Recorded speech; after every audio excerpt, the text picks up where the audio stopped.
मूक रामलीला का इतिहास बहुत ही प्राचीन इतिहास है। यह रामलीला 1857 की क्रांति के तत्पश्चात ये रामलीला प्रारंभ हुई।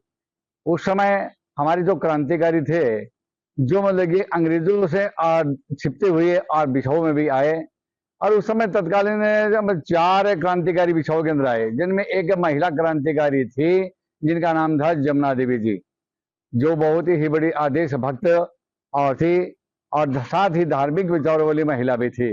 उन्होंने रामायण जोड़े के ऊपर और ये कार्यक्रम शुरू किया और उन्होंने 2 दल बनाए, रावण दल और रावण दल। उस दल के पीछे भी उनका एक कारण था कि वो बच्चों को और नए नए क्रांतिकारी तैयार करना चाहती थी, जिससे हमारे देश को आजादी आरोग्य दिला सके। क्योंकि उनका तो मतलब क्या कि और जो जीवन था उत्तरायण की ओर था, अतः नए क्रांतिकारी तैयार करना उनका प्रमुख लक्ष्य था। ये एक रामलीला उनकी एक आड़ थी, उस आड़ के पीछे उन्होंने क्रांतिकारी तैयार करने शुरू किए। और यहाँ पर रामायण जोड़ पर उन्हें रामलीला गांगेसर और रोड के ऊपर रामायण जोड़ पर रामलीला प्रारंभ किया। उसके बाद में और ये लगभग 25 साल तक ये रामलीला यहाँ पर होती रही। उनके बाद में उनका देहांत हो गया, स्वर्गवास हो गया। उनके साथी थे और काली कमली वाले बाबा, उन्होंने मतलब कि गोगा मेडी टीला स्थान पर और भी उस रामलीला को वहां पर ले गए। और उस समय वहां पर भी लगभग ये 20 से 25 वर्ष तक ये रामलीला वहां पर होती रही।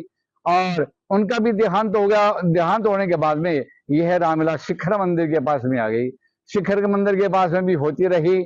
और उसके बाद में जो वर्तमान समय में मोहित राम जी की धर्मशाला है आसन के पास रेलवे स्टेशन रोड पर, और वहां पर यह है तकरीबन 5 से 10 साल तक वहां पर होती रही। लेकिन और उस समय उनको संरक्षण विशेष रूप से प्राप्त नहीं था।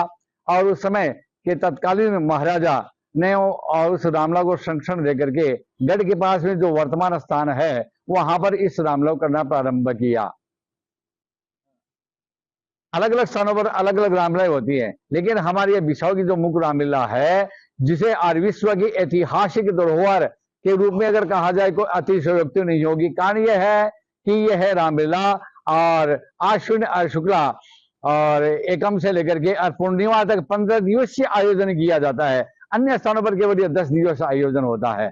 यहाँ पर चतुर्दशी के दिन 14 के दिन ही और पुत्र रावण के पुत्र का दहन होता है और पूर्णिमा को भारत मिलाप का कार्यक्रम किया जाता है।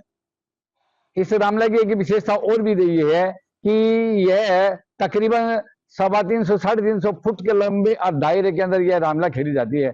यहाँ जो पात्र हैं वो ढोल और ताशे के द्वारा ही नृत्य करके और अपना युद्ध कौशल दिखाते हैं। यहाँ पर किसी प्रकार के संवाद नहीं और बोले जाते।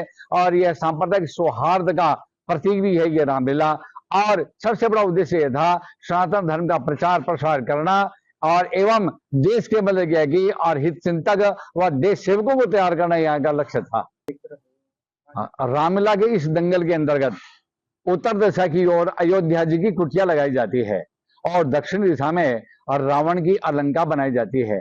मध्य स्थान में पंचवटी होता है, जहां पर भगवान राम वनवास के समय आ रहे थे, वो पंचवटी का स्थान बनाया जाता है।